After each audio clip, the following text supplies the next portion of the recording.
Continuing our discussion, we are now on the product rule. Okay, so sa pag-product rule naman, ibig sabihin meron tayong dalawa o higit pang function na pinagmumultiply. At ang sabi ng product rule ay ganito.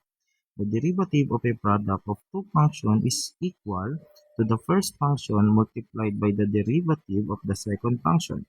So kung meron daw tayong product ng u and b which is both a function, ang derivative daw niya equal sa u, the first function, and then the derivative of the second function plus the second function multiplied by the derivative of the first function. Ngayon, kung naman daw meron tayong tatlo, ang nangyayari naman po ay the first or the last two functions multiplied to the derivative of the first, and then dito, yung dalawang dulo na function multiplied to the derivative of gitna, then yung dalawa naman sa una multiplied sa derivative ng nasa dulo. Basically, ganito lang ang konsepto. Okay? Yung function, okay, i-derivative mo, tapos i-multiply mo siya kung kanino dapat siya nakamultiply. So, in this case, dinerivative ko muna si b, tapos minultiply ko sa si u kay u. Tsaka kung inad naman, yung derivative ni u, okay, multiplied by b. So, laging plus, kaya pwede tayong magpabaliktad. Pwede niyong baliktarin na b du plus u db. Yung iba, ganito, ano? Okay lang magkabaliktad pagdating sa product rule. Okay? So, let's start. We have the derivative of our function is 3x plus 1 multiplied by 2x minus 5. So, meron tayong dalawang function. Establish muna natin si u and b. So, sabihin natin na ang u natin ay 3x plus 1. At ang b naman natin ay si 2x minus 5. So, kapag in-apply natin yung product rule, this will be, kopyahin muna natin yung ating unang function. So, burahin ko lang to. Ito yung nailagay ko. We have 3x plus 1. Kopyahin lang natin to. And then, kunin natin yung derivative na second function, which is 2x minus 5. Okay? And then, plus. Kopyahin naman natin ngayon yung second function, which is 2x minus 5. And then, kunin natin yung derivative ng ating first function. So, basically, parang nagkapalit lang sila ng pwesto, no? Okay? Pag dinerivative mo yung isa, i-multiply mo naman siya dun sa isa pa. Alright? So, sige. This is still 3x plus 1. Derivative ng 2x minus 5 is simply 2. Or isulat natin ng maayos. Medyo masikip kasi yung sulatan ni Sir dito eh. So, we have here 2. Ang derivative ng x with respect to x ay 1. Ang derivative naman ng 5 ay 0. Okay? Ito, derivative ng 5. Labas ko yun to dito. Tapos, derivative of x is 1. Dito naman, ganun din. Kopyahin ko lang muna ito. Then, okay, dito, kunin ko yung derivative ng 3x. Diba, ilalabas mo yung 3. Tapos, derivative ng x, 1. Plus, ang derivative ng 1, 0. Simply put, this is 3x plus 1. 3x plus 1 multiplied by 2 plus 2x minus 5 multiplied by 3. So, this is 6x plus 2 plus we have 6x minus 15 or we have 12x minus 13. And this is our answer for this problem. And combine like terms lang si Sir, ha? So let me just erase this one. Then let's try to solve number 2. For 2, we need to define the derivative of x squared multiplied by 3x minus 2. Okay? So, sabihin natin na ang u natin ay x squared. Ang b naman natin ay 3x minus 2. Apply natin si product rule. So, we have here x squared. Multiply natin sa derivative with respect to x na 3x minus 2 plus, kunin natin yung 3x minus 2 multiplied sa derivative ng x squared. So we have here x squared. Ang derivative ng 3x minus 2, again, that is 3 multiplied by 1 minus 0. Okay? Plus, we have here 3x minus 2. Ang derivative naman ng x squared ay 2x. 2 minus 1, that is 1. So, 2x na lang. Okay? So, here we have 3x squared plus 6x minus 4x. 6x squared. Or this is 9x squared minus 4x. Now, pwede natin i-check yan. Alternate solution tayo. Pwede naman na ang gawin nyo ay i-expand nyo na muna. So, ang mangyayari po, pag in-expand natin ay magiging 3x cubed minus 2x squared. So, dito, pwede ka na lang mag-sum and difference, di ba? So, derivative of dx, a derivative of 3x cubed with respect to x minus derivative of 2x squared. So, labas natin yung coefficient.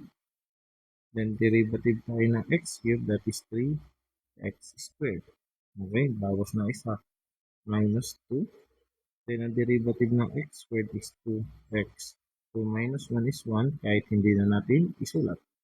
So, we have here 9x squared minus 4x. So, pareho lang yung sagot kahit aling method yung gamitin natin.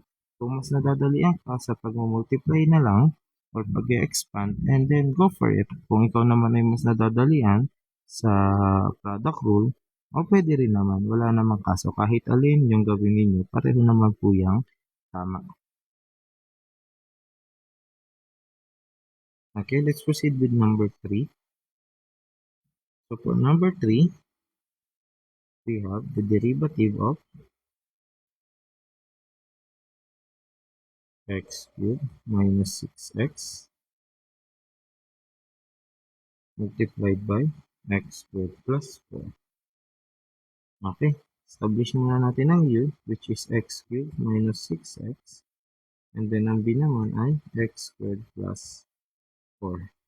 So, dito, i-apply lang natin ulit yung product rule. Actually, pwede ka mag-expand kung mas madali sa'yo.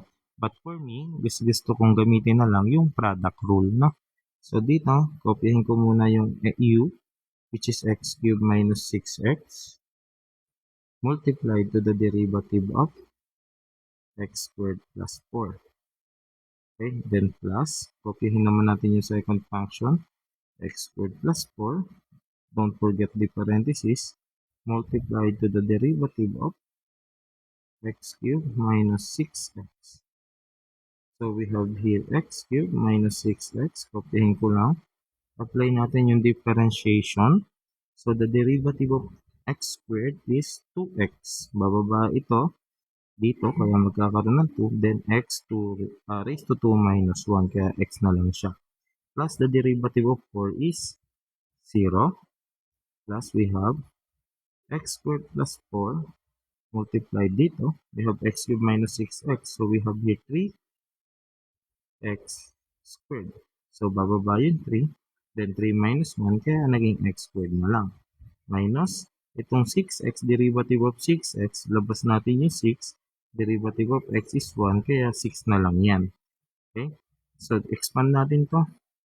Pwede ko nang i-remove na lang 0 dito. So, we have here 2x raised to 4 minus 6, or sorry, 12. This should be 12.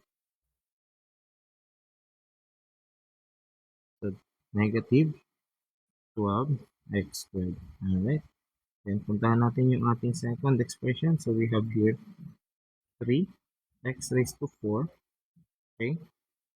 Minus 6x squared plus 12x squared minus 24. So, pag sumahin natin yung like term, so 2x raised to 4 plus 3x raised to 4, that is 5x raised to 4. Meron ba tayong cube? Alright, wala yata tayo cube, no? So, walang cube. Pag sumasamahin na natin yung square. So, minus 12 minus 6, so minus 18. Actually, pwede ko na i-cancel ito pala. 12x squared. So, ito minus 6x squared minus 24. And this is our answer for this problem.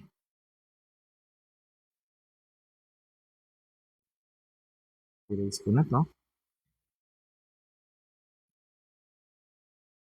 Then, actually, si number 4, parang mas kamukha lang siya ni number 3. So, let's proceed with number 5.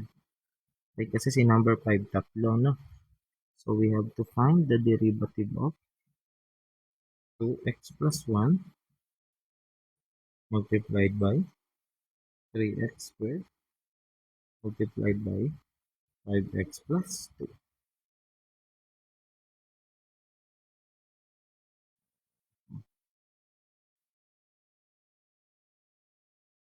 Okay, establish muna natin. Yung u natin is yung 2x plus 1. Our b is 3x squared. Then our w is 5x plus 2. So, let's apply this power rule. Ano, itong nasa baba tayo ngayon. Sige. Let's apply this one. Oops. Uy. Yep.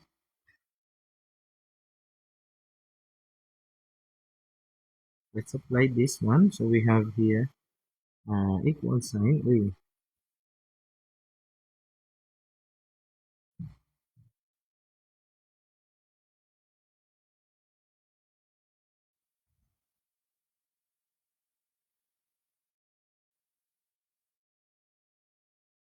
We have here equal sign.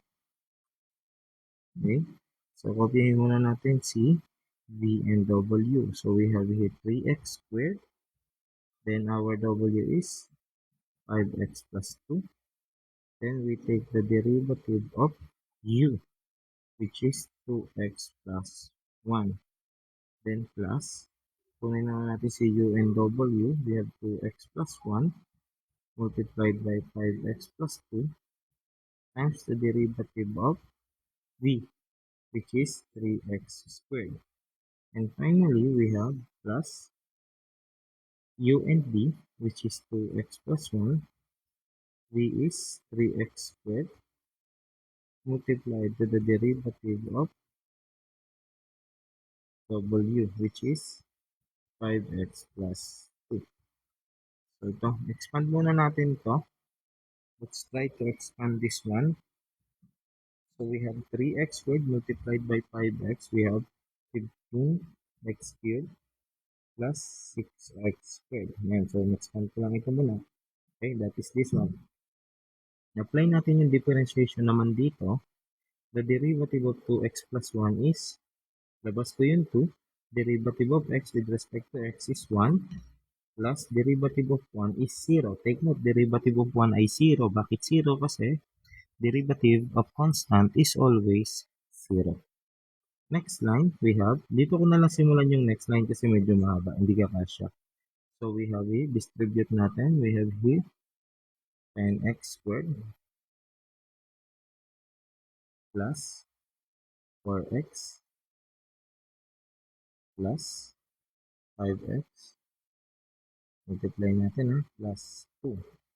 Then, let's take the derivative of 3x squared. Labas ko yung 3. Okay, baba ko yung 2x. Tapos bawasan ko na isa, kaya 2x na lang. Then, finally, yung last part, we have, distribute lang natin yung 3x squared. We have 6x cubed plus 3x squared. Multiply to derivative ng 5x. Labas ko yung 5. Derivative of x with respect to x is 1 plus 0. Simply put, tanggalin ko na yung mga 0. Meron tayo dito 2. So, this is 30.